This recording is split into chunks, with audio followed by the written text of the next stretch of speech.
ধেয়ে আসছে ঘূর্ণিঝড়। বাংলার উপকূলীয় অঞ্চল জুড়ে হতে পারে প্রবল বেগে ভারী বৃষ্টি। সম্মানিত প্রিয় দর্শক বন্ধুরা, সবাই কেমন আছেন? চলে আসলাম আজকের খুবই গুরুত্বপূর্ণ আরও একটি আবহাওয়ার আপডেট নিয়ে। আগামীকাল রবিবার 25শে মে দেশের উত্তরাঞ্চলে আগামী 25 এবং 26 তারিখ নাগাদ মাঝারি থেকে প্রবল আকারে বৃষ্টিপাতের সতর্কতা রয়েছে।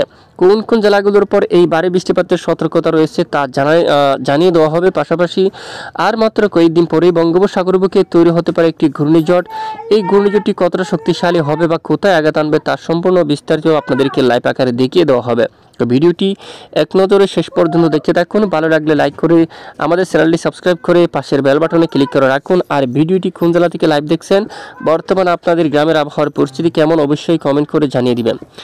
ইতিমধ্যে বাংলার উপগ্রহ লাইভ স্যাটেলাইট ইমেজ আমরা দেখতে পাচ্ছি বর্তমান একেবারে সমগ্র বাংলাদেশে কিন্তু ভারী মেঘ কিন্তু ছেয়ে গেছে। দক্ষিণ উপকূলীয় অঞ্চলে ভারী আকাশ মেঘাচ্ছন্ন অবস্থা রয়েছে, সঙ্গে মাঝারি থেকে ভারী বৃষ্টিপাতই কিন্তু হচ্ছে অলরেডি অনেক এলাকায়। পশ্চিমবঙ্গের আকাশ একেবারে মেঘলা, যেমনটা কোলাঘাট, খড়গপুর, হলদিয়া, গঙ্গাসাগর, এখানে কলকাতা, চন্দননগর সকল জেলার উপরে কিন্তু আকাশ ব্যাপক মেঘাচ্ছন্ন অবস্থা রয়েছে, সঙ্গে ঝিরিঝিরি বিক্ষিপ্ত বৃষ্টিপাত হচ্ছে। খুলনা বিভাগের উত্তর অংশে মেহেরপুর, যশোর, পূর্ণিয়া, রাজশাহী বিভাগের বিভিন্ন এলাকায় ক্ষুদ্র ক্ষুদ্র বজ্রবাহী মেঘ তৈরি হয়ে বিক্ষিপ্ত বৃষ্টিপাত হতে দেখা যাচ্ছে। সেটা দেশের বিভিন্ন এলাকায় মেঘের আনাগোন অনেকটাই বেশি এবং আকাশ মেঘাচ্ছন্ন থাকতে পারে। রাজধানী ঢাকা বিভাগের কিছু কিছু অংশে আকাশ পরিষ্কার রয়েছে, যেহেতু এটি রাতে কিন্তু মেঘলা হয়ে যাওয়ার সম্ভাবনা।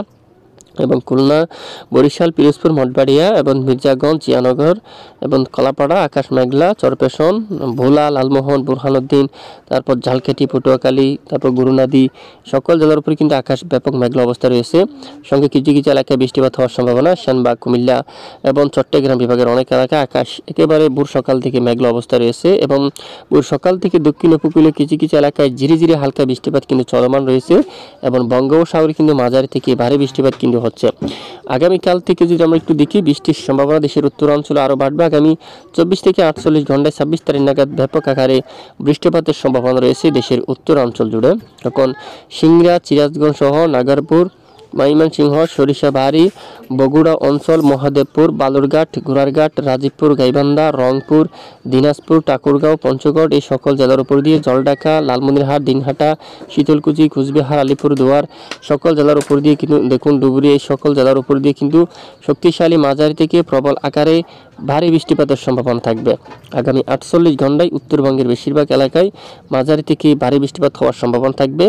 দক্ষিণ অঞ্চলের দিকে বৃষ্টিপাতের সম্ভাবনা 25শে মে বরিশাল, তারপর এদিকে মতিরহাট, ফরিদগঞ্জ এই এলাকায়, চমোহনী, ভোলা, হাজীগঞ্জ, মুন্সীগঞ্জ, তারপর হোমনা, তারপর ব্রাহ্মণপাড়া এই সকল জেলার উপর দিয়ে কিন্তু শক্তিশালী কালবৈশাখী মাঝারি থেকে ভারী বৃষ্টিপাত হওয়ার সম্ভাবনা থাকবে। দেখুন, তবে উত্তরাঞ্চলে আগামী 3 দিন কিন্তু টানা ভারী বৃষ্টিপাত হওয়ার সম্ভাবনা থাকবে এবং দক্ষিণাঞ্চলে বৃষ্টিপাতের সম্ভাবনা থাকবে কিছুটা কম বেশি। আর আগামী 29-30 তারিখ থেকে দক্ষিণ উপকূলীয় অঞ্চলে কিন্তু ভারী বৃষ্টিপাত হওয়ার সম্ভাবনা থাকবে। তখন কিন্তু মূলত বঙ্গোপসাগর বুকে তৈরি হওয়া নিম্নচাপটি সাধারণত একটি ঘূর্ণিঝড়ে পরিণত হতে পারে, অথবা এটি কিছুটা শক্তি বাড়িয়ে বাংলাদেশের দক্ষিণ উপকূলীয় অঞ্চলে প্রবেশ করে তাণ্ডব চালাতে পারে এবং হাওয়ার দাপট থাকতে পারে ঘন্টায় 80 কিলোমিটার পর্যন্ত। 80 কিলোমিটার বেগে এই ঘূর্ণিঝড়টি কিন্তু বাংলার উপকূলীয় অঞ্চলে আসতে পড়ে প্রবল আকারে কিন্তু তাণ্ডব লীলা কিন্তু চালাতে পারে এখানে এই ঘূর্ণিঝড়টি। দেখুন, সন্দ্বীপ, হাতিয়া উপকূলীয় দ্বীপ এলাকায় প্রায় 90 কিলোমিটার পর্যন্ত যাওয়ার সম্ভাবনা থাকবে বাতাসের গতিমাত্রা এবং 30 তারিখ সারাদিন কিন্তু এখানে এই ঘূর্ণিঝড়টি কিন্তু তাণ্ডব চালার সম্ভাবনা। যদি পরিবর্তন ঘটে অবশ্যই আমরা জানাবো, তবে এটি বাংলাদেশের উপকূলীয় অঞ্চলে কিন্তু আঘাত আনার সম্ভাবনা একটু বেশি দেখা যাচ্ছে।